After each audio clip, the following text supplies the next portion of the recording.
युवती प्रिय उपनारायण विरुदांक भीम रमणीय गुणश्रीयुत निर्मल धर्म परायण रवितेज राजराज नरेंद्र।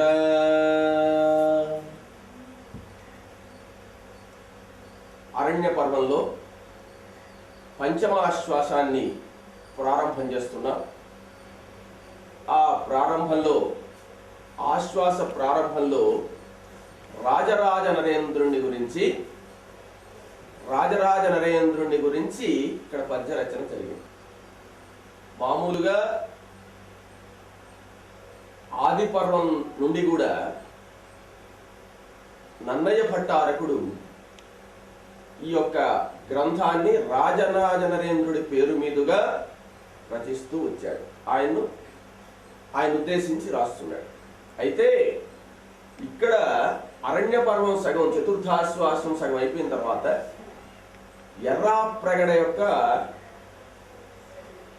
కవిత్వం ప్రారంభమైంది. ఆయన కూడా రాజరాజ నరేంద్రుని ఉద్దేశించే రాస్తున్నాడు అనమాట. అంటే నన్నయ్య భట్టారకుడు ఎలా రాశాడో అలాగే కొరవ పూర్తి చేశాడు ఆయన. అంటే రాజరాజ నరేంద్రుడికి అంకితం ఇచ్చినట్లుగా ఈ పద్యం ఈరోజు విన్నాం కదా. ఈ శ్రీ యువతి ప్రియ అనేటువంటి పంచమాశ్వాస ప్రారంభ పద్యం, అంటే పంచమాశ్వాసం ప్రారంభమైనప్పుడు ఎర్రాప్రగడ రాశాడు రాజరాజ నరేంద్రుని గురించి. చతుర్థాశ్వాసం ప్రారంభమైనప్పుడు నన్నయ్య భట్టారకుడు రాశాడు రాజరాజ నరేంద్రుని గురించి. ఈ పంచమాశ్వాసం పద్యం రాజరాజ నరేంద్రుడిని గురించి వ్రాసినటువంటి పద్యానికి అంతకు ముందు ఆశ్వాసంలో ఉండే పద్యానికి ఎన్ని సంవత్సరాలు తేడా ఉందో తెలుసా? 200 సంవత్సరాలు తేడా ఉంది. అంటే మనం చతుర్థాశ్వాసం సగం నుంచి, అంటే అక్కడికి నన్నయ్య భట్టారకుడి కవిత్వం పూర్తయిందని చెప్పాను కదా, అక్కడ నుండి ఇప్పుడు మనం చదువుకునే పంచమాశ్వాసం మనం చేతికి అందే సమయానికి, అంటే ఎర్రాప్రగడ గారు వచ్చి రచించేదానికి 200 సంవత్సరాలు పట్టిందనమాట. అంటే అరణ్య పర్వం కొరవ 200 సంవత్సరాల తర్వాత పూర్తి చేశారు దాదాపుగా. కాబట్టి ఈయన ఆ కొరవ వ్రాసేటప్పుడు మరలా తను ఎవరికో వేరే వాళ్ళకి అంకితం ఇస్తూ ఆ యొక్క మిగతా భాగాన్ని ఎందుకని చెప్పి ఆ రాజరాజ నరేంద్రుడి పేరు మీదుగానే కొరవ గ్రంథాన్ని కూడా రచించేశాడు. విరాట పర్వం వరకు, విరాట పర్వం నుంచి తిక్కన సోమయాజి గారు వచ్చి రచించారు. తిక్కన సోమయాజి ముందు రచించేశాడు మొత్తం విరాట పర్వం అంతా, అరణ్య పర్వం ఆపేసి ఉన్నాడు ఆయన. దాన్ని ఈయన 200 సంవత్సరాల తర్వాత రాశాడు. ఈ పద్యం రాసినప్పటికీ రాజరాజ నరేంద్రుడు లేడు. ఆ పద్యాలన్నీ రాసినప్పుడు రాజరాజ నరేంద్రుడు బ్రతికున్నాడు అనమాట. ఇప్పుడు ఈయన ఎర్రాప్రగడ మహాకవి ఆయన నన్నయ్య భట్టారకుడు మధ్యలో ఎందుకు ఆపేశాడు? ఆ కొరవ రాస్తున్నాడు కదా, రాస్తూ ఆయన మనస్సు ప్రకారమే రాజరాజ నరేంద్రుడి ప్రీతిగానే రాస్తున్నాడు అనమాట. కానీ ఇవి రచించినప్పుడు రాజరాజ నరేంద్రుడు లేడు, నన్నయ్య భట్టారకుడు లేడు. 200 సంవత్సరాలు ఎక్కడ ఉంటారు? ఏమంటే ఎంత బ్రతికినా 150 సంవత్సరాలే కదా.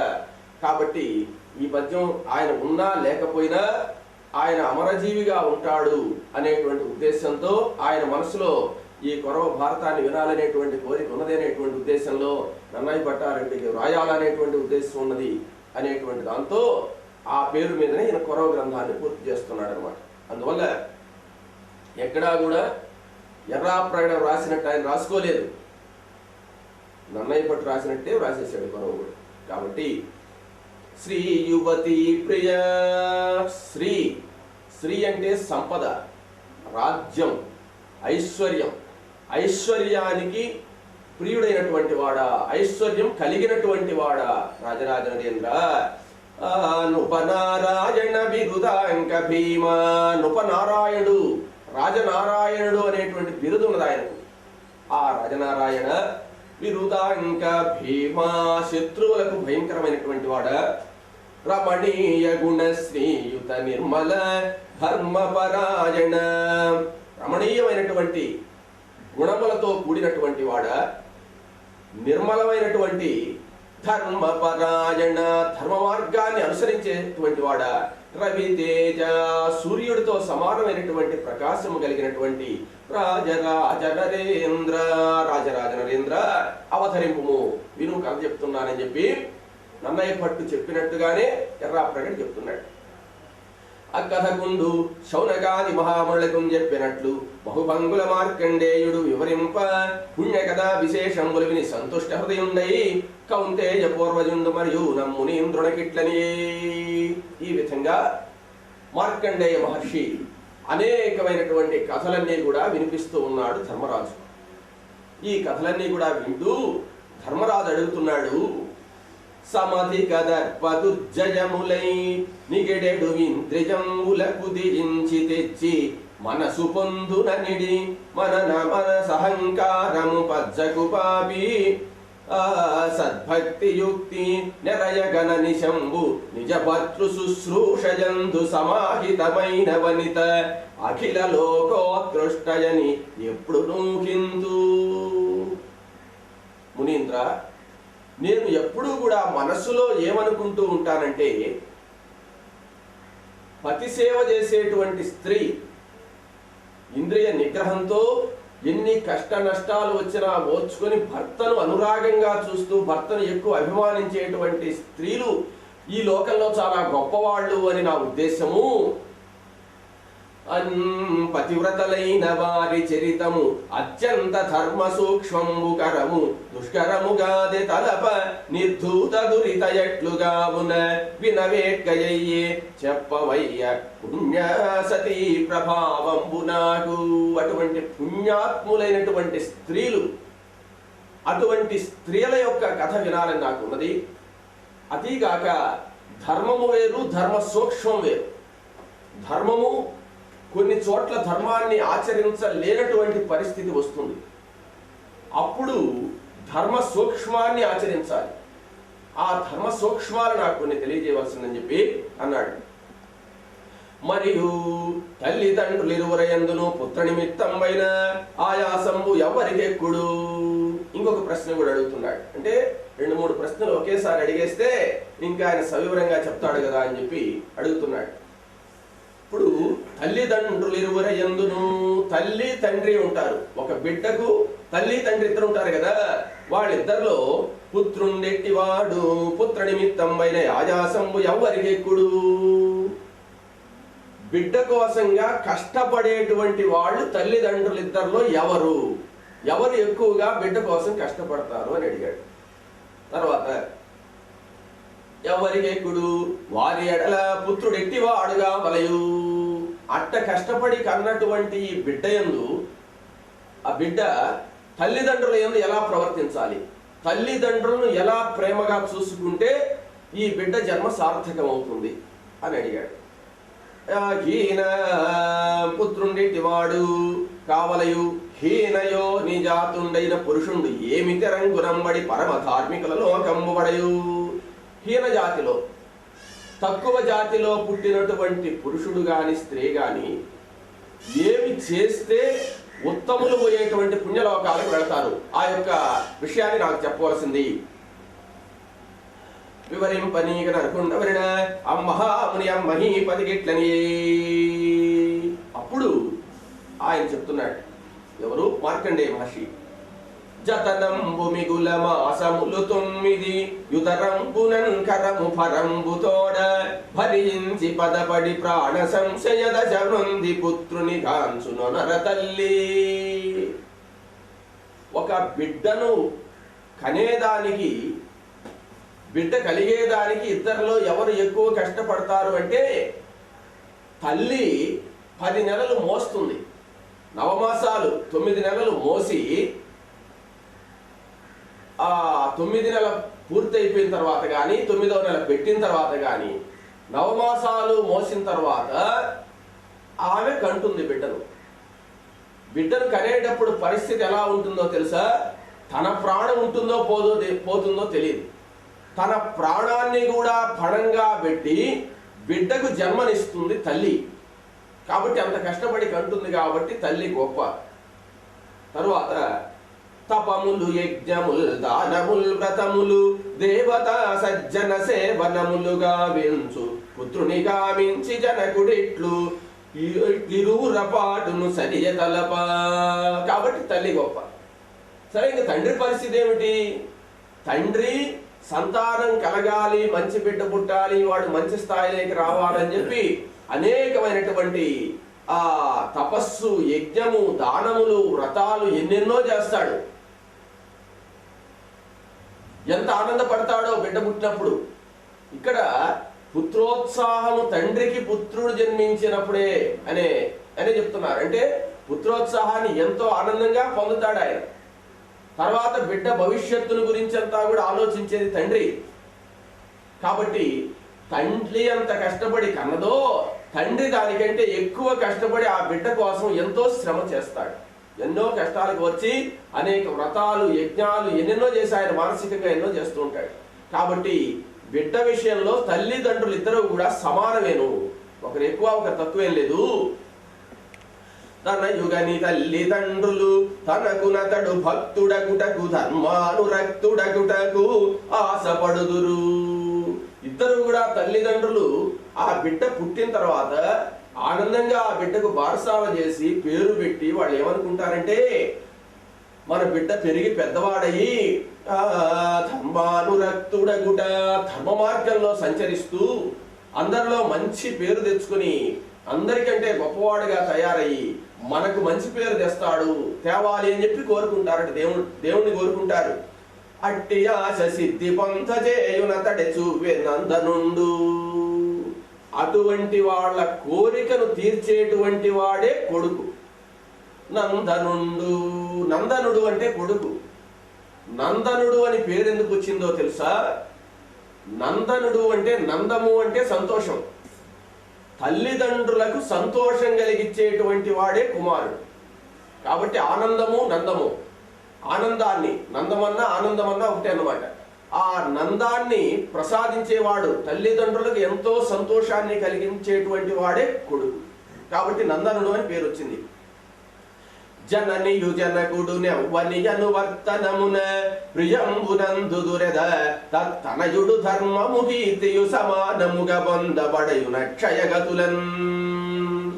ఏ బిడ్డ వల్ల అయితే తల్లిదండ్రులు చాలా సంతోషపడతారో, ఎప్పుడైతే తల్లిదండ్రులు ఆనందపడ్డారో ఈ బిడ్డ వల్ల, అప్పుడు వాళ్ళు ఇచ్చేటువంటి ఆశీర్వచనాల వల్ల వాళ్ళ తల్లిదండ్రుల యొక్క మనసు పరమానందంతో ఆ పరమానందం చెందుతుంది. కాబట్టి వాళ్ళ అనుగ్రహంతో ఈ యొక్క బిడ్డ కీర్తి, ధర్మం ఇవన్నీ కూడా బాగా వ్యాపించి ధర్మ మార్గంలో సంచరించే దానికి మనస్సు నిలకడగా నిలబడి ఈ బిడ్డను ఇంకా కీర్తివంతుడిని చేస్తుందట వాళ్ళ ఆశీర్వచన ఫలితం.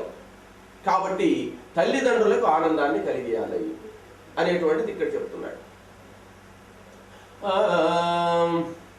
కాబట్టి అదేవిధంగా ఉత్తమమైనటువంటి పుత్రుడు పుట్టినప్పుడు తల్లిదండ్రులకు ఉత్తమ గతులు రావడమే కాకుండా, ఉత్తమమైనటువంటి కీర్తి కలగడం కాకుండా తను కూడా ఉత్తమ స్థానంలోకి వస్తాడు.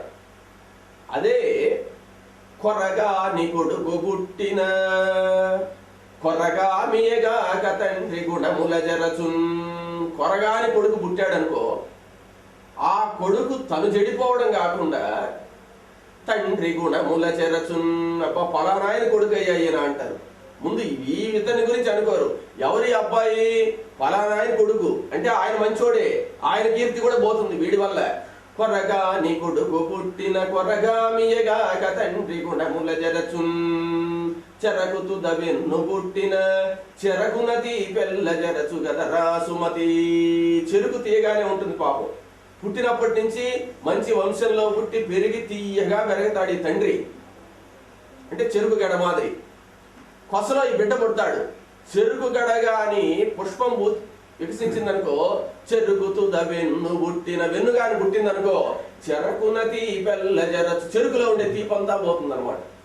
అట్లా కొరగాని కొడుకు గాని పుడితే తండ్రి యొక్క మంచి పేరంతా కూడా నాశనం అయిపోతుంది. కాబట్టి తండ్రి యొక్క పేరు ప్రతిష్టలు చెడపకుండా ఉండేటువంటి కొడుకు పుట్టాలి. ఇంకా కూడా ఇప్పుడు అదే విధంగా హిరణ్యకశిపుడికి ప్రహ్లాదుడు పుట్టాడు. తండ్రి దుర్మార్గుడైన కుమారుడు ఇంకా మంచివాడయి ఎంతో ఉత్తముడయి తండ్రికి కూడా మోక్షాన్ని ప్రసాదించగలిసినటువంటి శక్తివంతుడైనాడు కొడుకు. కాబట్టి తండ్రిని మించిన కొడుకు అవ్వాలి. దేంట్లో? దుర్మార్గంలో కాదు, మంచితనంలో. కాబట్టి మంచి గుణాల్లో గొప్ప కీర్తిగాని వస్తే, ఇప్పుడు దశరథ మహారాజు ఉన్నాడు. దశరథ మహారాజుకి రామచంద్రమూర్తి పుట్టాడు కొడుకుగా. ఎంత ఆనందం ఆయనకు. కాబట్టి పితృవాక్య పరిపాలనా ధురంధరుడు ఆయన. పితృవాక్యం, తండ్రి మాటకు జవదాటకుండా ఘోరమైన అరణ్యాలకు కూడా వెళ్ళాడు కదా. కాబట్టి అటువంటి కొడుకు పుట్టాలని కోరుకుంటారు తల్లిదండ్రులందరూ కూడా. కాబట్టి వాళ్ళ కోరికను, వాళ్ళ మనస్సును ఆనందపరుస్తూ ఉండేటువంటి వాడే కొడుకు. అట్లయితేనే నందనుడు అనేటువంటి పేరు సార్థకమవుతుంది. మరియు నిజ భర్తృ శుశ్రూషయందు నిత్య ఆసక్తి అయిన పతివ్రతకు అఖిల యజ్ఞదాన తవ ఫలంబులు సులభంబు. ఇక భార్య సంగతి చెప్తున్నాడు, బిడ్డ సంగతి చెప్పాడు. బిడ్డ ఎలా చేయాలి? భర్తకు శుశ్రూష, సేవ చేయాలి. నిత్య ఆసక్త అయిన పతివ్రత. నిత్య ఆసక్త అయిన పతివ్రత మనస వాచ కర్మణ భర్త మీదనే ఉండాలి మనసు. ఏదో భారతంలో చెప్పారు కాబట్టి సేవ చేయడం, పాదాలు కడగడం, రాయ్యా ఇంటికి రాగానే ఏదో భారతంలో చెప్పారు, నోటరా కాళ్ళు కడిగితే మంచిదట నాకు అని చెప్పి ఆ కాళ్ళు పట్టుకొని దాగి పళ్ళెంలో పెట్టి కడిగేసి ఆ నీళ్ళు ఏదో విధిలేక నెత్తిని చల్లుకొని అట్ట చేస్తే కాదు. అది విని చేసేది కాదు, సహజంగా మనసులో ఉండాలి. ఆ భర్త మీద ఆ మమకారం, అనురాగం ఉండి ఆ భర్తను సేవ చేస్తూ ఆ భర్తకు అనేకమైనటువంటి పరిచర్యలన్నీ కూడా సంతోషాన్ని కలిగిస్తూ సంతోషంగా చేయాలి. ఇక్కడ ఉండే విశేషం ఏమిటంటే విధి లేక చేయడం అనేటువంటిది కాదు, తప్పదు కాబట్టి చేస్తున్నాం. భర్త కాబట్టి పెళ్లి చేసుకున్నాడు, ఇంక తప్పదు కదా, ఏం చేస్తాం, చేయొద్దా అంటూ చేయకూడదు. అది మనస్ఫూర్తిగా వచ్చి సేవాపరత్వంతో, సేవ అనేటువంటి భావంతో, భర్త దేవుడు అనేటువంటి ఉద్దేశంతో కానీ చేయగలిగితే అటువంటి పతివ్రతకు అఖిల యజ్ఞదాన తపఫలంబులు సులభములకు. యజ్ఞాలు, యాగాలు, తర్వాత ఎంతో తపస్సు చేసినటువంటి తీర్థయాత్రలు చేసిన ఫలితం అంతా కూడా భర్త సేవ వల్లే వస్తుంది అని చెప్పాడు. సులభంబులకు ఒక్క ఇతిహాసము చెప్పెదను, అందుని అడిగిన అర్థంబులన్నీయు తేటపడునా కర్ణింపుము.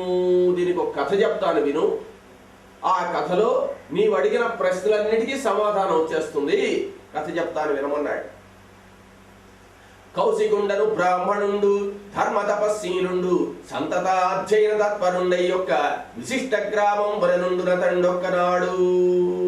పూర్వం ఒకానొక గ్రామంలో కౌశికుడు అనేటువంటి బ్రాహ్మణుడు ఉన్నట్ట. మంచి చదువుకున్నటువంటి మంచి పండితుడు, తపశ్శక్తి సంపన్నుడైనటువంటి ఒక బ్రాహ్మణుడు. ఆయన పేరు కౌశికుడు. బ్రాహ్మణుండు, ధర్మశీలుండు, సంతతాధ్యయన తత్పరుండై ఒక్క విశిష్ట గ్రామమున ఉండున తండొక్కనాడు. గ్రామ సమీపమునందొక్క వృక్షమూలం వర్ణాసీనుండై. ఆయన బాగా చదువుకున్న తర్వాత ఆయన తల్లిదండ్రులు ఉన్నారన్నమాట. తల్లిదండ్రులు ఉన్నారు, అంతా ఉన్నారు. ఈయనకు ఎప్పుడు తపస్సు చేసుకోవాలి అనేటువంటి ఒక భావం కలిగింది. ఆమె ఇంటి నుంచి వచ్చేసి ఊరి బయట ఒక చెట్టు, పెద్ద చెట్టు ఉంటే ఆ చెట్టు నేను కూర్చొని తపస్సు చేసుకునేవాడు. మధ్యాహ్నం భోజన సమయం అయిన తర్వాత నేరుగా ఊళ్ళోకి వెళ్ళిపోయి అక్కడ మంచి సద్బ్రాహ్మణులు, అంటే ఆచారంగా వండి పెట్టే వాళ్ళు ఉంటారు కదా, వాళ్ళ ఒక రోజుకి ఒక్కొక్కరి ఇంటికి వెళ్ళేసి అక్కడ వాళ్ళు పెట్టినటువంటి భిక్ష, ఆ భోజనం కానీ ఏదైనా తీసుకుని వచ్చేసి తిని తపస్సు చేసుకుంటూ ఉండేదట ఆ బ్రాహ్మణుడు. ఒకరోజు క్షమూలంబురాశీనుండై వేదముల గణించు తదీయ శాఖాగతం పైన కొక్కెర యొక్కండా అతనిపై రెట్టబెట్టిన అమ్మహాద్విజుండలిగి చూచుటయు అది అప్పుడ నిశ్చేతనం వైనేరంబడినంకొని అతండు. సరే, ఆ చెట్టు కింద కూర్చొని ఒక రోజు ఆయన జపం చేసుకుంటూ ఏదో వేదం చదువుకుంటూ పుస్తకాలు చూసుకుంటున్నాడు. ఆ చెట్టు మీద ఒక కొంగ ఉందన్నమాట, కొక్కెర కొంగ.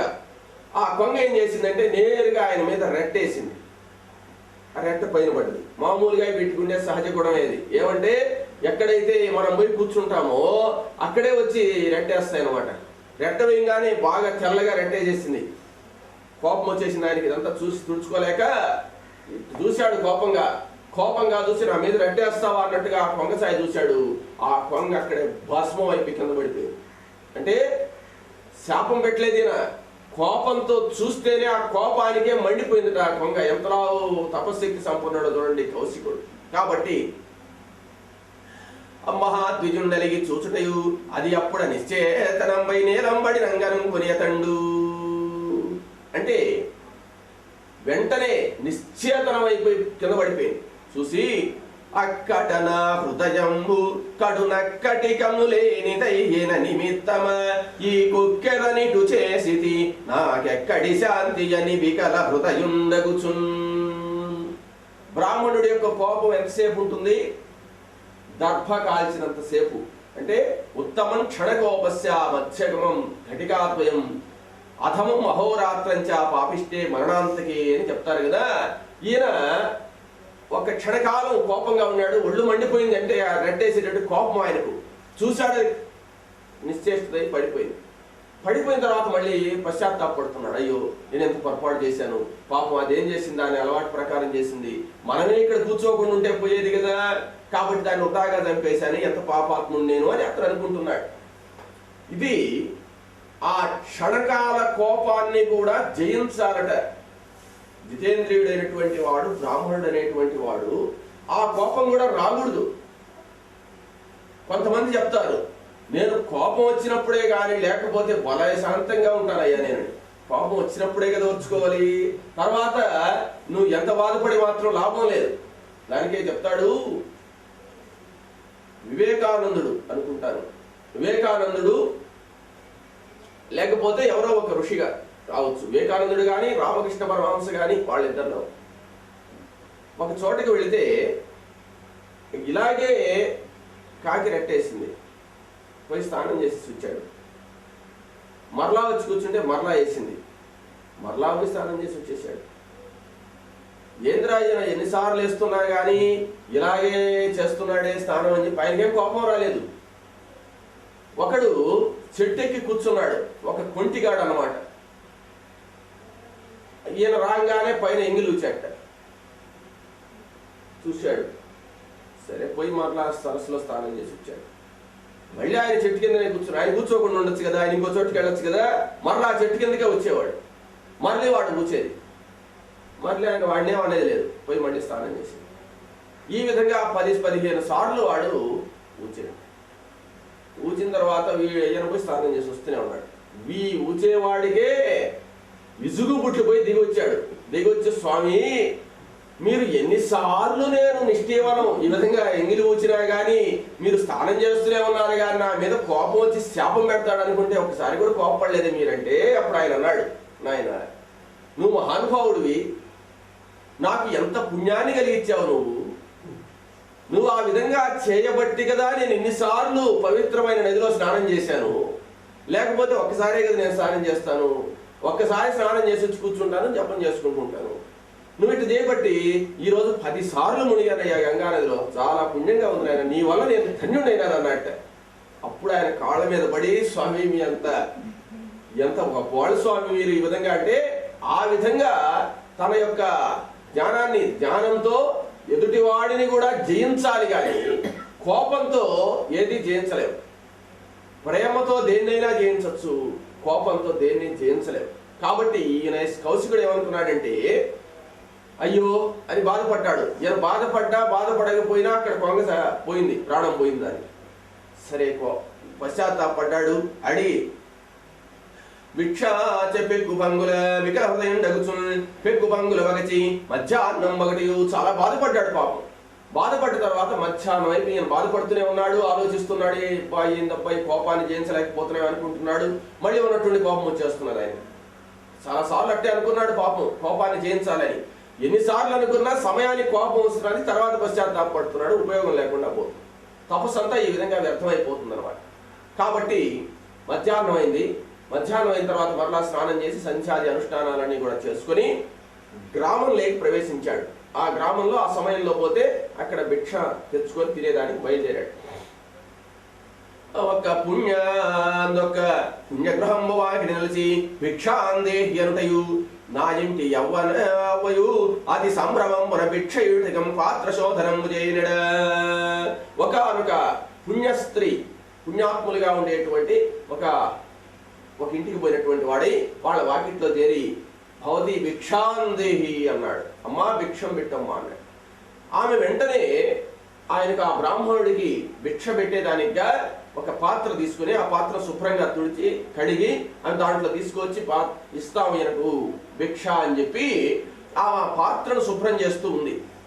చేసే సమయంలో సంభిక్షయుడు పాత్ర శోధనము చేయనుడ ఆయలనాగ భర్త కడునా కటదూలుచు వచ్చిదన్ తోయజనేత్ర సంభ్రమముతో తగు పీఠము వెట్టి పాద్యము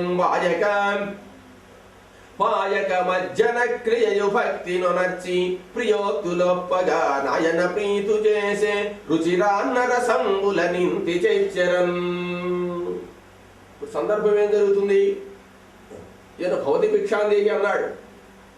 ఉండండి స్వామి తెస్తున్నాను అని ఇంట్లోకి పోయింది ఆమె.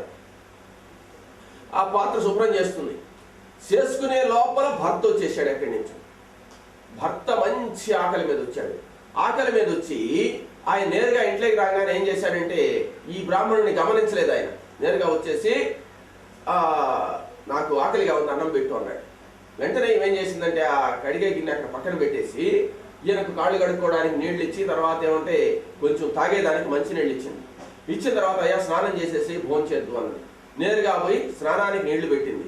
స్నానానికి నీళ్లు పెట్టిన తర్వాత ఆయన స్నానం చేస్తుంటే ఆయన వీపు రుద్ది అంతా శుభ్రంగా స్నానం చేయించి తర్వాత ఆయన ఇక్కడికి వచ్చిన తర్వాత ఆయనకి వేరే బట్టలు తీసిచ్చి అన్నానికి కూర్చోమని చెప్పి విస్తరాకు వేసి వేడిగా భోజనం వడ్డించి ఆ ప్రీతిగా మాట్లాడుతూ అదే చెప్తున్నాడు. ప్రియోక్తులాడుచు మంచి మంచి మాటలు ఇష్టంగా ఉండేటట్టు మాట్లాడుతూ భోజనం పెట్టింది. ఇది భార్య పద్ధతి. విసుక్కుంటూ ఏందో అనుకుంటూ ఏందబ్బా ఇది తలకాయ నొప్పి అనుకుంటూ భర్తకు అన్నం పెట్టకూడదు. ప్రేమగా అభిమానంగా వడ్డిస్తేనే ఆ తిన్నది కూడా ఒంటికి పడుతుంది అనమాట. కాబట్టి ప్రియమైనటువంటి భాషలు మాట్లాడుతూ భోజనం పెడుతూ ఉంది. భోజనం చేశాడు ఆయన. ప్రియోక్తులొప్పగా నాయన ప్రీతు చేసే రుచిరాన్నర సంబుల నింతి చైచ్చరం. రుచికరమైనటువంటి పదార్థాలతో ఆయనకు అన్నం పెట్టింది.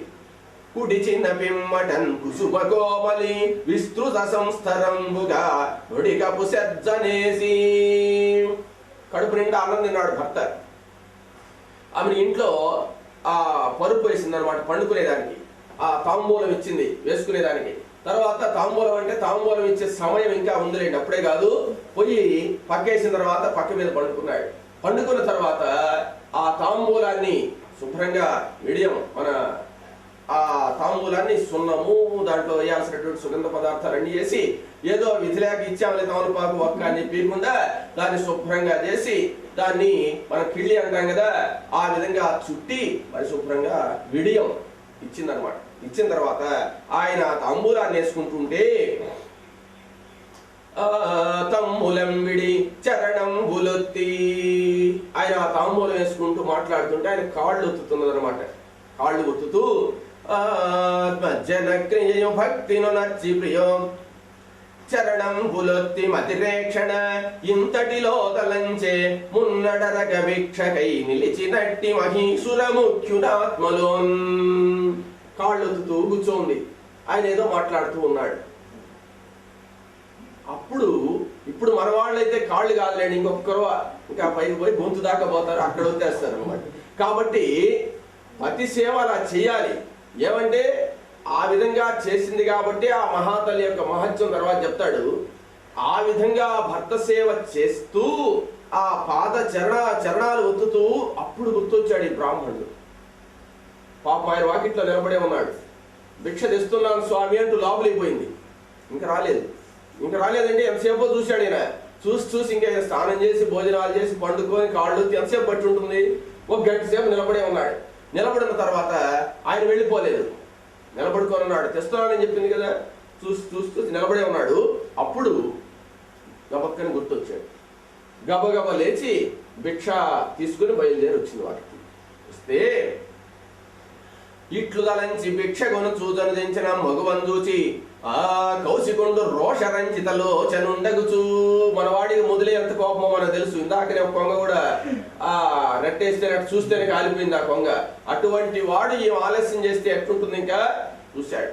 చూసి రోషంతో చెప్తున్నాడు, అడిగి నయప్పుడే చెచ్చెర గడిపిన ఓ నవ్వయేను కడు దుర్మతివై పడతి నను పిలిపి భిక్షం విడగ కడు నవజ్ఞ చేసి తేల మతమునన్. ఏమమ్మా నీకు చాలా మతం పట్టినట్టుంది, భిక్షం తెస్తున్నానని చెప్పి లోపలికి పోయి ఇంతసేపటి నుంచి నేను నిలబడి ఉంటే సమాధానం చెప్పకుండా ఇప్పుడు తెస్తున్నావా భిక్షము?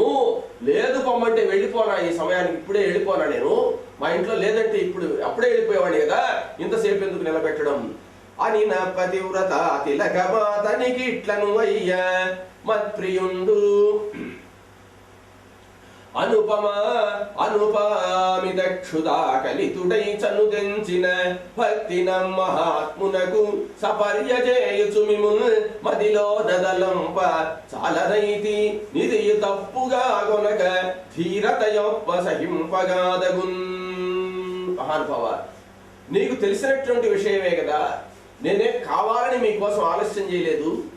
నా భర్త వచ్చాడు, నా భర్త అమితమైన ఆకలితో వచ్చాడు కాబట్టి ఆయనకు ఆకలి తీర్చి ఆయనకు భోజనం పెట్టి ఆయన పండుకోవడానికి పడక చూపించి అప్పుడు వస్తున్నాను నేను, కాబట్టి మీరేం బాధపడద్దు కోపడద్దు అని చెప్పి అన్నదట. అని నమ్మ హీదేవుండ పతివ్రతకి ఇట్లనే. అప్పుడు ఆ బ్రాహ్మణుడు అంటున్నాడు, ఏమమ్మా నీ భర్త రాగానే ఆయనకు స్నానానికి నీళ్ళిచ్చి, తర్వాత ఆయనకు వేడివేడిగా అన్నం వడ్డించి, తర్వాత మెత్తటి పరుపేసి ఆయనకు కిళ్ళీలు ఈ యొక్క తాంబూలాలని ఇచ్చి ఆయన పాదాలు వత్తంది నేను గుర్తురాలేదా నీకు? నీ మగడంత ఎక్కుడే, నీ మొగుడంత గొప్పోడా? నీ మగడంత ఎక్కుడే మనీషులు భూసురులంత తక్కువే. ఈ బ్రాహ్మణుడు అంత తక్కువ, నీ మొగుడంత ఎక్కువ. కోమలీల ఇట్లు కడు క్రొవ్వునగా నవ్వు లోకవంజులను. కొవ్వు పట్టిపోయింది బాగా నీకు. కొవ్వు పట్టినందువల్ల వాకిటికి వచ్చిన మనిషి నీకు కనపడ్డా? ఏం కూర్చోడు, అన్నం పెట్టేసిన తర్వాత అన్నం తింటోడమని చెప్పి వచ్చైనా నాకు భిక్ష వేసిపోవచ్చు కదా నువ్వు. నీకు బాగా కొవ్వు పట్టింది నీకు. క్రొవ్వునగా నవ్వు లోకవంజులను భూమి సురేంద్రులం దివిజ పుంగవుడాదిక భక్తి గొల్చుచో ఏమిట నొక్కోవారు కడు నెల్లిద వైరిటు నీకు నిచ్చలు. భూసురేంద్రుడు అంటే రాజులు కూడా ఈ బ్రాహ్మణుల్ని ఎంతో గొప్పగా చూస్తారు. ఎన్ని పనులున్నా ఆపుకొని వచ్చి ముందు బ్రాహ్మణుడు వాకిటికి వచ్చాడంటే ఆయన సేవ చేసి ఆయనకు అవసరమైంది ఏదో తీర్చి అక్కడ పోతారు రాజులు కూడాను. రాజుల కంటే గొప్పదానిగా నువ్వు. మీ భర్త వచ్చాడని చెప్పేటువంటి ఆనందంతో ఒళ్ళు తెలియని కొవ్వుతో వాకిటికి వచ్చినటువంటి బ్రాహ్మణుడిని కూడా గౌరవించలేదు నువ్వు అని చెప్పి అడిగాడు. అవమానితులై ధరణీతి విజులు క్రోధాగ్నిశిఖల దీపించి మహాత్రివన ద్వీపములతో అవనినైన బొడవడంతు రప్రతికారుల్. బ్రాహ్మణుడికి కానీ కోపం వచ్చేటట్టు మీరు కానీ చేశారంటే బ్రాహ్మణ కోపం అనేటువంటిది సామాన్యమైనది కాదు. ఈ భూలోకాన్నంతే కాదు, 3 లోకాలను కూడా దగ్ధం చేసేంత కోపం ఉంటుంది బ్రాహ్మణుడికి. బ్రాహ్మణుడి యొక్క కోపంతో 3 లోకాలు కూడా దగ్ధమైపోతాయి అని చెప్పి అన్నాడు. నీవింత నిరుంగన వల్ల నైతివిగాకేమి అయ్యంకనైట్లని. అటువంటి విషయం నీకు తెలీదా? బ్రాహ్మణుడి యొక్క ప్రభావం కోపం నీకు తెలీదా అని చెప్పి అన్నాడు. అంటే అప్పుడు అంటుంది, దేవదాసములు భూదేవతావరులవుట ఏను తన్మాహాత్మ్యమిరుగనయ్యా. మహానుభావ, బ్రాహ్మణులు ఎటువంటి వాళ్ళు, ఎంత గొప్పవాళ్ళు నాకు తెలియదా? మీ బ్రాహ్మణ మహాత్మ్యం నాకు తెలియంది ఏమున్నది? మహా తేజస్సంపన్నులు. ఒక విప్రుడలిగి పయోనిధి జలముల పేజముల్గాగ శపింపడెట్లు. ఒక బ్రాహ్మణుడు కోపంతో సముద్ర జలాలు త్రాగేదానికి పనికి రాకుండా శాపం పెట్టాడు. దుర్వాస మహర్షి ఈ యొక్క సముద్ర జలాలు తాగేదానికి పనికి రాకుండా పోవుగాక అని శాపం పెట్టాడు. ఆ కథ మనం తర్వాత చెప్పుకుందాం. తర్వాత అది బ్రాహ్మణుడి యొక్క గొప్పతనం. దండక విషయంబు దగ్ధంబు చేయండే అలుకమైనొక్క మహాద్విజుండు. దండకారణ్యాన్ని మొత్తం తన యొక్క తీక్ష్ణమైనటువంటి శాపము చేత దగ్ధమయ్యేటట్టు చేయలేదా ఒక బ్రాహ్మణుడు? శుక్రాచార్యుడు. కాబట్టి ఆ కథ కూడా మరలా మనం చెప్పుకోవచ్చు. ఆ దండకారణ్యాన్ని ఒక బ్రాహ్మణుడు దగ్ధమయ్యేట్టు చేశాడు. సముద్రంలో నీళ్లు త్రాగినా పనికి రాకుండా ఒక బ్రాహ్మణుడు చేశాడు. వాతాపి అనుతైంచెవరు మృంగియరగించుకొనడే భూదేవుడొక్కరుండు. వాతాపి అనేటువంటి రాక్షసుణ్ణి మాంసంగా చేసి, మేకగా తయారు చేసి మాంసం చేసి పెడితే ఆ మాంసాహారాన్నంతా తిని ఆ వాతాపి అనేటువంటి రాక్షసుణ్ణి ఒక బ్రాహ్మణుడు జీర్ణం చేసేసుకున్నాడు కదా, ఎవరు? అగస్త్యుల వారు. కాబట్టి ధరణి మరియు పెక్కు విధంబులందు బ్రహ్మ విధులైన బ్రాహ్మణ ప్రభుల మహిమ వినమే ఎరిగి ఎరిగి సద్వినుత చరిత కొరవిగొని వెర్రినే తలగ్రోకి కొనగా. అటువంటి మహనీయులు బ్రాహ్మణులు. ఆ విషయమంతా నాకు తెలుసు. తెలిసి నేను ఎందుకు తప్పు చేస్తాను? నా భర్త వచ్చాడు కాబట్టి భోజనం పెట్టినందువల్ల నాకు ఆలస్యమైంది, అంతేగాని కావాలని మిమ్మల్ని అవమానపరచాలని నేను ఎందుకు అవమానపరుస్తానయ్యా? ఎవరైనా కావాలని చెప్పి కోరి కొరివితో తలగొక్కుంటారా? కొరివితో తలగొక్కుంటే ఏమవుతుంది? ఉండే పుర్రె పోతుంది అనమాట. అంటే కొరివితో తల ఎందుకు గోక్కుంటారంటే బాగా పేలుండి దురద పుడుతుండింది అనుకో, అవన్నీ కూడా ఈ కొరివితో కానీ, కొరివి కట్టంటే నిప్పు ఉండేది అనమాట. గోకితే పోతాయని గోకితే అసలు ఉండే చర్మమే పోతుంది, వెంట్రుకలే పోతాయి అనమాట. కాబట్టి కోరి ఆ కొరివితో తల ఎవరు నాకు గోక్కుంటారా? కాబట్టి తెరంగు చెప్పేది నా కర్ణింపుము. నా మనసులో ఉండే ఉద్దేశం కూడా చెప్తాను వినవయ్యా.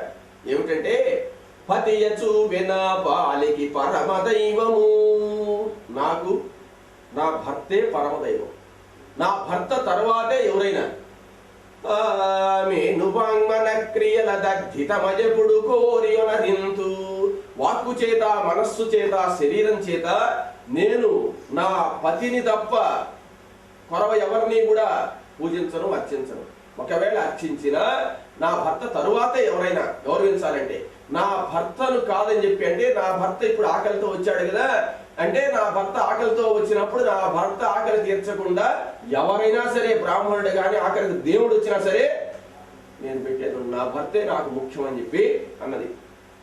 గురువు, దైవం, తల్లి, తండ్రి అంతా నా భర్తేనని చెప్పింది. వరరింతు దీని మిగుల నుండు ధర్మములుగా ననెందును దలచి చూచి. దీనికంటే నాకు తెలిసిన ధర్మం అంటూ ఏమీ లేదు. నా భర్తే నాకు పరమదైవము, నా భర్త సేవే నా ధర్మం అని చెప్పి అన్నదట ఆమె. అని నీవతి క్రోధనుండవగటయు నిరుంగుదు. నీవు అమిత కోపిష్టి వాడివనే విషయం కూడా నాకు తెలుసు. నీ కోపమున కొక్కెర నిహతం వయ్యగాదే. నీ కోపంతో ఒక కొంగ కూడా భస్మం అయిపోయింది కదా, అది కూడా నాకు తెలుసు అని చెప్తున్నారు. ఇది మదీయ పాతివ్రత్య మహిమం చేసి కాంచితి. ఇది నేను మదీయ పాతివ్రత్య మహిమ చేత నా భర్త సేవ అనేటువంటిది చేస్తున్నందువల్ల నాకు కలిగినటువంటి పుణ్యం వల్ల నాకు నీ చరిత్ర అర్థమైంది. లేకపోతే ఆ కుక్కిర ఆ కొంగను ఈయన శాపం పెట్టి కాల్ చేసింది, ఆయన ఈయనకేం తెలుసు? అది ఎక్కడో జరిగింది కాబట్టి ఈమెకు తెలిసిందట. కాంచిదిగాన క్రోధంబు కొనియాడుట లఘుగాదని ఇట్లని. కాబట్టి అయ్యా నీకు క్రోధం మంచిది కాదు అంటే ఏమని కూడా తిట్టాడు రాగానే. నీకేమి మొగుడే గొప్ప, నాకు భిక్షం పెట్టకూడదు అన్నాడు కదా. కాబట్టి బ్రాహ్మణుడికి క్రోధం అనేటువంటిది పనికిరాదు. క్రోధమోహనామకులై ఘోర శత్రులిరువురు చుచుందురెప్పుడునంత అంతరంగమై ఉభయం ఉనడగకున్న గలదయూరక బ్రాహ్మణ్య గౌరవంబు. ప్రతి ఒక్కరికి కూడా క్రోధము, మోహము అనేటువంటి రెండు శత్రువులు ఉంటాయి. ఈ క్రోధము, మోహం అనేటువంటి శత్రువులను జయించకపోతే వాడిని బ్రాహ్మణుడు అనేదానికి కూడా వీలు పడదు. అంటే ఆ బ్రాహ్మణత్వాన్ని కాపాడుకోవాలి అంటే క్రోధాన్ని, మోహాన్ని జయించిన వాడే బ్రాహ్మణుడు అని చెప్పన్నది. ఎవ్వడు సత్యంబునెప్పుడు పల్కు హింసా విధూరుడు గురుజన హితార్థి ఇంద్రియముల నోచి ఎల్లవారల తన ఎట్లగా చూచు ధర్మాభిరతుడు. ఇక బ్రాహ్మణోత్తమ, మీరు బ్రాహ్మణోత్తములు కదా, బ్రాహ్మణోత్తముడికి ఉండవలసినటువంటి లక్షణాలు చెప్తుంది ఇక్కడ. ఏమిటి? సత్యంబునెప్పుడు పల్కు. ఎప్పుడు మంచి మాట, సత్యమైనటువంటి మాటే చెప్పాలి బ్రాహ్మణుడు. తర్వాత హింసా విదూరుడు, హింసా విదూరుడుగా ఉండాలి. హింస చేయకూడదు. హింస చేయడం అంటే ఏ జంతువును కూడా హింస చేయకూడదు. అదేవిధంగా మాటల చేత కూడా ఇతరుల మనసును హింస చేయకూడదు. వాడు ఎక్కువ మాట్లాడకూడదు, మౌనంగా ఉండి జపం చేసుకుంటూ ఉండాలా. వాడు మాట్లాడేటువంటి మాట సత్యమైన మాటగా ఉండాలి, విలువైనటువంటి మాటగా ఉండాలి. మితభాషి సత్యభాషి. మితంగా ఎందుకు మాట్లాడమన్నారంటే ఆ మాట్లాడిన 2 మాటలు విలువైన మాటలు మాట్లాడతామని. కాబట్టి సత్యభాషిగా ఉండాలి, మితభాషిగా ఉండాలి. తర్వాత హింసా విదూరుడుగా ఉండాలి. హింస అనేటువంటిది చేయకుండా ఉండాలి.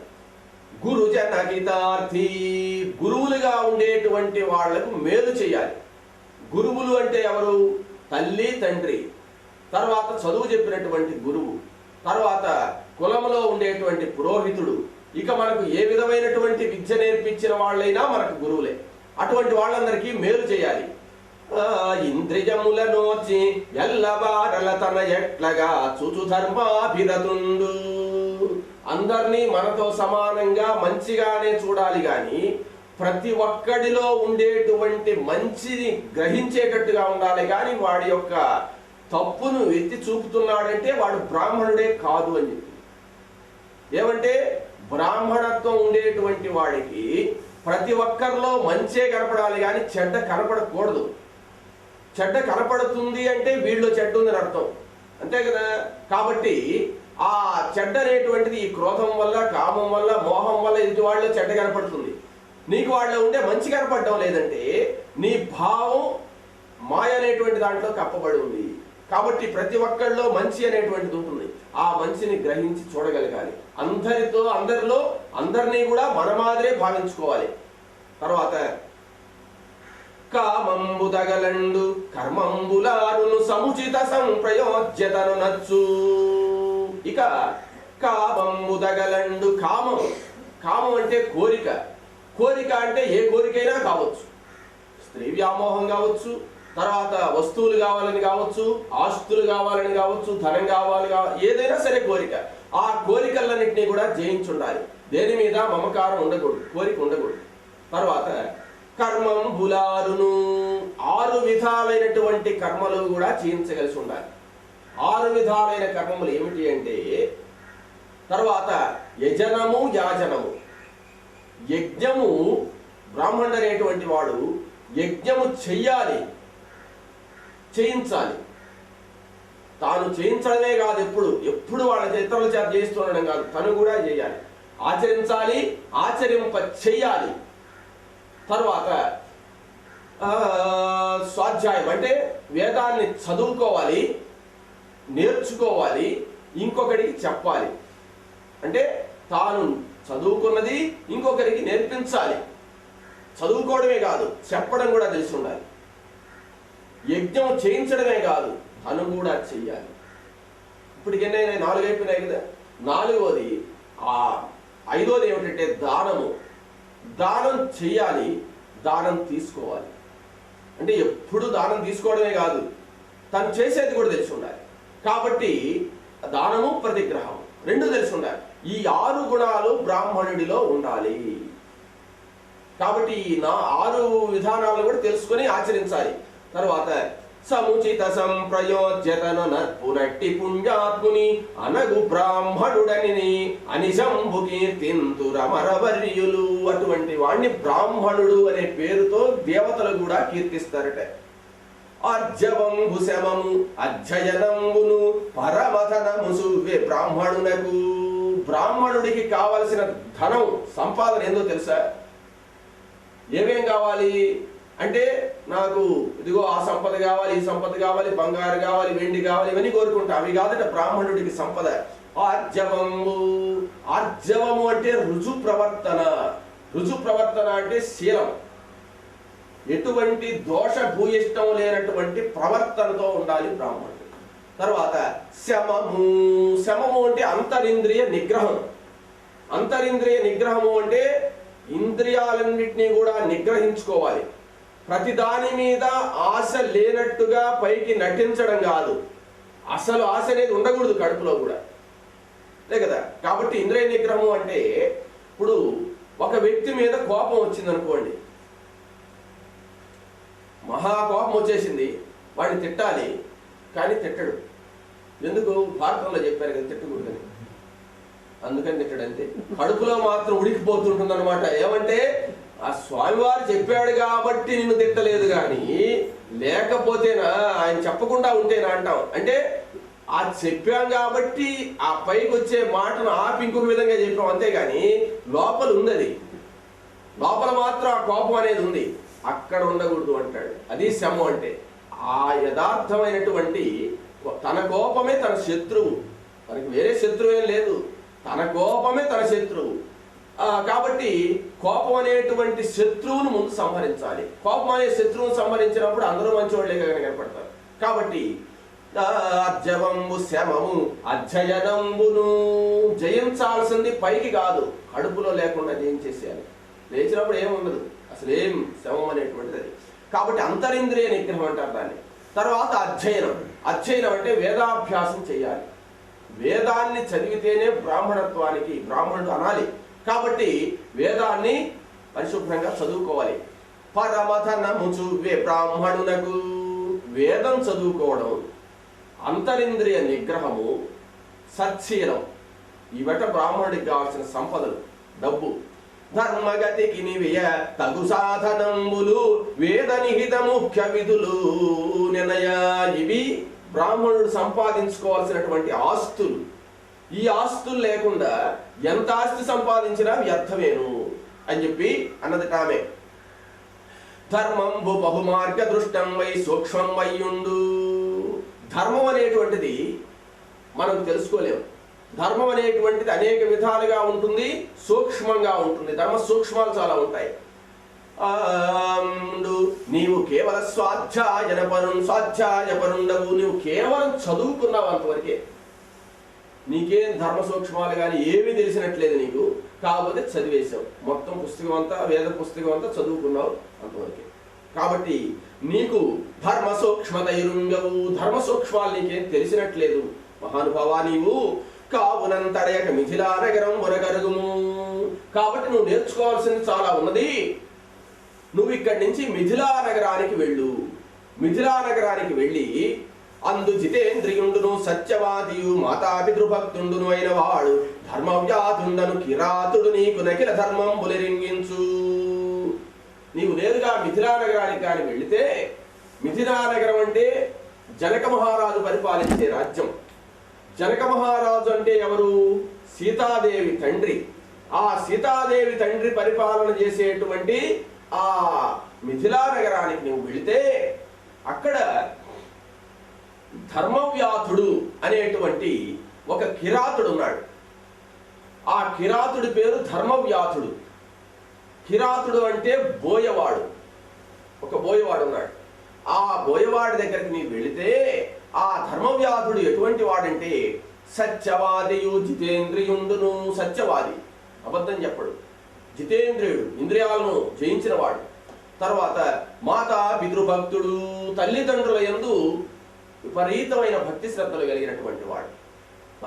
నీకు అఖిల ధర్మం బులరింగించి సంశయ ఛేదము చేయును. అక్కడికి వెళితే నీకు సకల ధర్మాలు చెప్పి నీ అనుమానాలన్నీ కూడా తీరుస్తాడు, నీ సంశయాలన్నీ కూడా తీరుస్తాడు ఆ ధర్మవ్యాధుడు.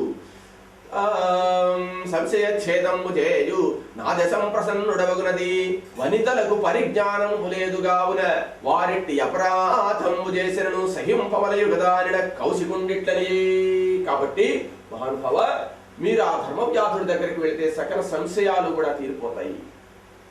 కాబట్టి మీరు మిథిలా నగరానికి వెళ్ళండి, నన్ను క్షమించండి, మీకు ఆలస్యం చేసినందుకు నన్ను క్షమించండి. ఏమంటే నేను స్త్రీని కదా, స్త్రీకి అంత పరిజ్ఞానం ఉండదు కదా, కాబట్టి ఏదో పొరపాటు జరిగింది, క్షమించండి తర్వాత అని చెప్పిన తర్వాత నన్ను దూరంతగు నీ కథమున నా చిత్తము ప్రశాంతి వరసే పురంత్రీజన వినుత పోయి వచ్చేదననుపమ శోభ సమృద్ధులయ్యడు నీకు. అప్పుడు అంటున్నాడు, నిన్నేమంటారమ్మా, నన్నే తిట్టాల్సినటువంటి వాడు నేనే. ఏమంటే నాకే జ్ఞానం లేకుండా పోయింది, నీదేం తప్పు లేదు తల్లి, నువ్వేం తప్పు చేశావు, నన్ను దూరందగు నీ కథమున నా చిత్తము ప్రశాంతి పొరసే, నా మనస్సు నీ మాటల వల్ల చాలా ఆనందంగా ఉన్నది.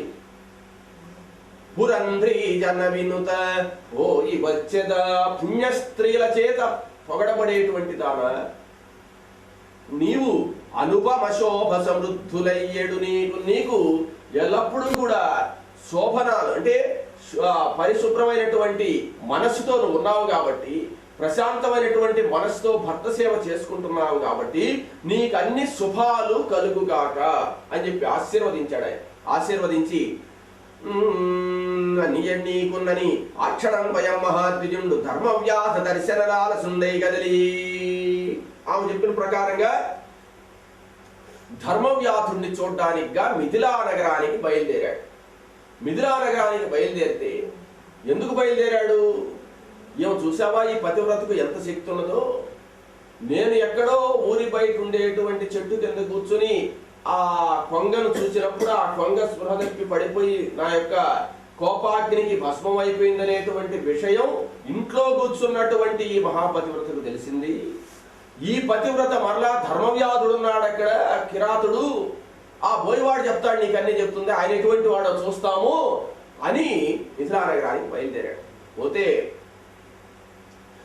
తన్ను కృతాపరాధుగాదలించు అనేక నగర గ్రామములతిక్రమించి చని అనుపమాన శోభాసనాదంబైన మిథిలా నగరం బుజొచ్చి, నేనంత పొరపాటు చేశాను, ఆమెకుండే జ్ఞానం కూడా నాకు లేకుండా పోయింది అని మనసులో తిట్టుకుంటూ తన్ను తాను నిందించుకుంటూ నేరుగా బయలుదేరి అనేక గ్రామాలన్నీ కూడా దాటి మిథిలా నగరానికి చేరుకున్నాడు. చాలా దూరం అన్నమాట మిథిలా నగరం.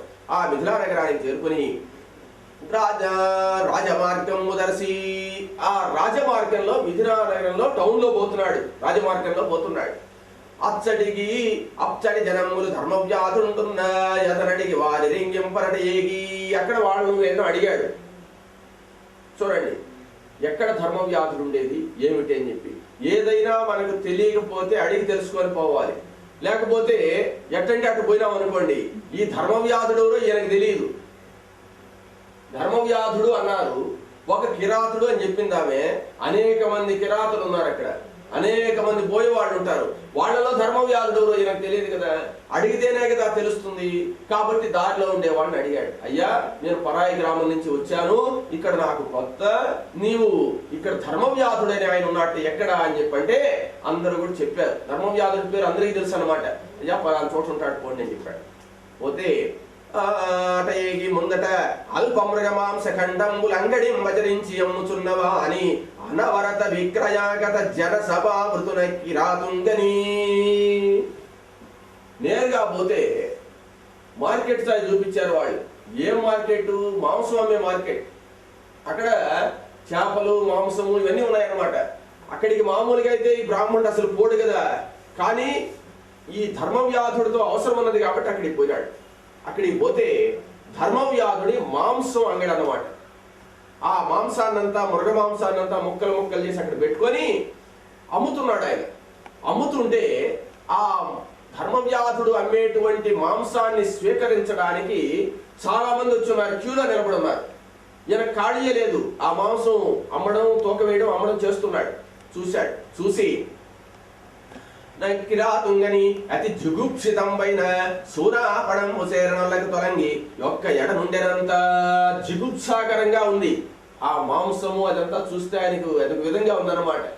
అక్కడ ఆ జిగుప్సలేకి పోలేక మరలా ధర్మవ్యాధుడితో మాట్లాడాలి అనేటువంటి కోరిక మాత్రం మనసులో ఉన్నది.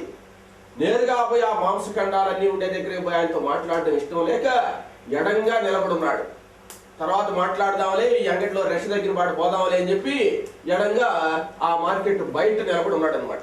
అప్పుడు వాడు నతని రాగ పొడిగ నిజ బుద్ధి నెరిగి అతని యొన్న ఎడకు వచ్చి పరమ భక్తి మ్రోకి ధరణి సురేశ్వరు కుశలమడిగి ప్రియంబు కొనలు నిగుడా. సరే, ఆ ధర్మవ్యాధుడు అట్లా మాంసాన్ని అమ్ముతూనే ఉన్నాడు. అమ్ముతూ ఆ మాంసం కొద్దిమంది వచ్చున్నారు కదా, వాళ్ళకి ఇచ్చేశాడు. ఇచ్చేసిన తర్వాత వేరే మనిషిని అక్కడ పెట్టి వీళ్ళకి మాంసం ఇస్తూ ఉన్నాడు, మీరు నాకు పని ఉందని చెప్పి నేరుగా బయలుదేరి మార్కెట్ బయటకు వచ్చాడు అనమాట. వస్తే అక్కడ ఈ బ్రాహ్మణుడు నిలబడి ఉన్నాడు. బ్రాహ్మణుడి వద్దకు వచ్చి నమస్కారం చేశాడు. నమస్కారం చేసి ప్రియము గొనల మొక్కి ధరణీశ్వరేశ్వరు కుశలమడిగి ప్రియము గొనలు నిగుడా ఆయన నమస్కారం చేసి, మహానుభావ బాగున్నారా, మీరు కుశలం అంతా కూడా అడిగాడు. అంతా బాగున్నారా, ఇప్పుడైనా రావడం ఏమిటి అని చెప్పి అడిగాడు. అడిగి అంటే బాగా తెలిసిన మనిషిని ఎత్తరించుకున్నాడు అనమాట. అనఘ పతివ్రత తిలకమైన నితంబిని నా తెరంగు చెప్పిన చనుదెంచి తీవు నన్ను ప్రీతిగా నొంగనని మనోరథంబును మదిలో నెరుంగుదు ప్రమోదము పొందితి రమ్మ మద్గృహంబునకని పల్కి తోడుకుని పోజన తండు మహీసురోత్తమున్. ఆ పతివ్రత శిరోమణి నిన్ను పంపించింది కదా భూసురోత్తమ, నా దగ్గర నువ్వు అనేక సందేహాలు తీర్చుకోవాలని చెప్పే ఉద్దేశంతో వచ్చావు, రండి పోదాం, మా ఇంటికి పోదాం రండి అని చెప్పి ఆ ధర్మవ్యాధుడు ఈ కౌశికుడు అనేటువంటి బ్రాహ్మణుణ్ణి తన ఇంటికి తీసుకుని వెళ్ళాడట.